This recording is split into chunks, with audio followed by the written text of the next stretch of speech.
you already might have gotten wind of the election of a new president of the Association of Boxing Alliances of the Philippines, which released a statement on Thursday last week saying that former executive director Ed Picson has now been elected as the new president of the Association of Boxing Alliances in the Philippines. Mr. Picson, who served as longtime executive director and secretary general of the association, is succeeding outgoing president Ricky Vargas, who will now assume the chairmanship of the ABAP. For the time that he has been the secretary general and executive director of ABAP, how have you seen Ed Picson, Ryan Sangalia, as a very involved entity as far as amateur boxing is concerned?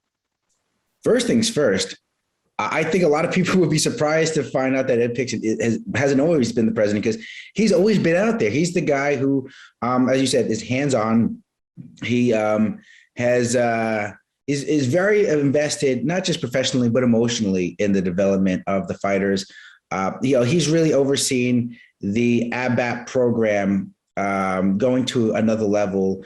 And, he's really reaping the benefits of that, as we saw at the 2020 Olympics, where we brought home 2 silvers and a bronze medal.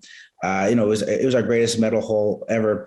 But you have to remember something. These are not overnight successes. These are things that have been put in place for a long time. I mean, Ymir Marshall was a child when they brought him in.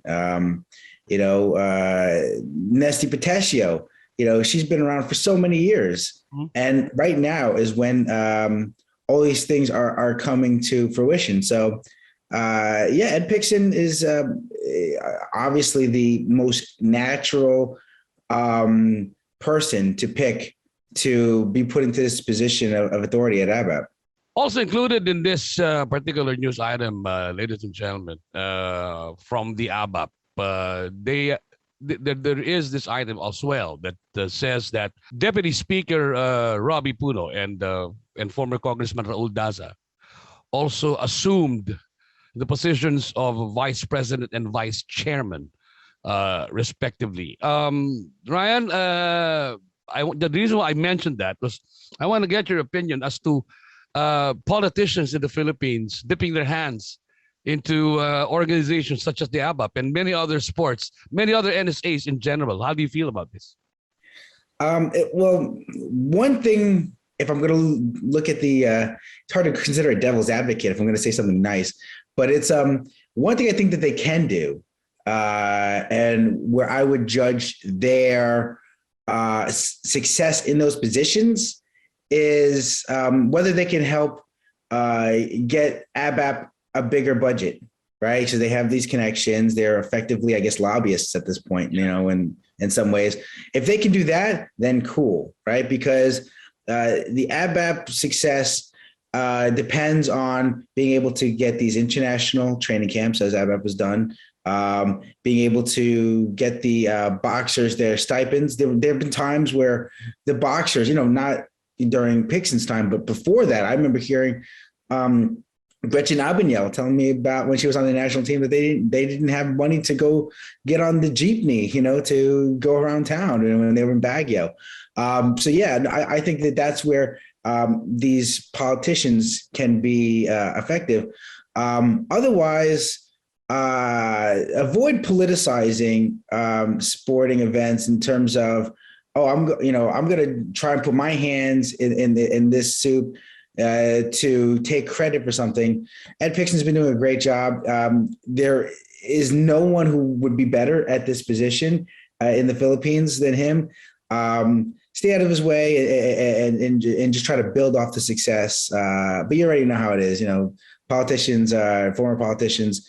It's not just a problem in the Philippines. We have the same thing here in the U.S. They're going to get their jobs.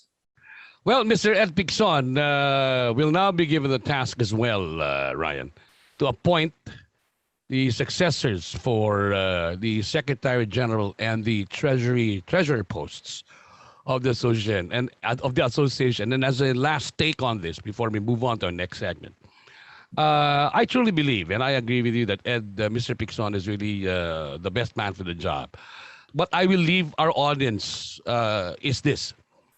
With the success that we had in the Tokyo Olympics and 2022 being a very, very busy sporting year with the Southeast Asian Games, the Asian Games, and the build-up to 2024 in Paris, it seems that it's going to be a really tough order for ABAP to again match, or at the very least, now that the country has tasted how it is to have three medalists in the Olympics, for them to surpass that, because that is exactly what the country is expecting them to produce.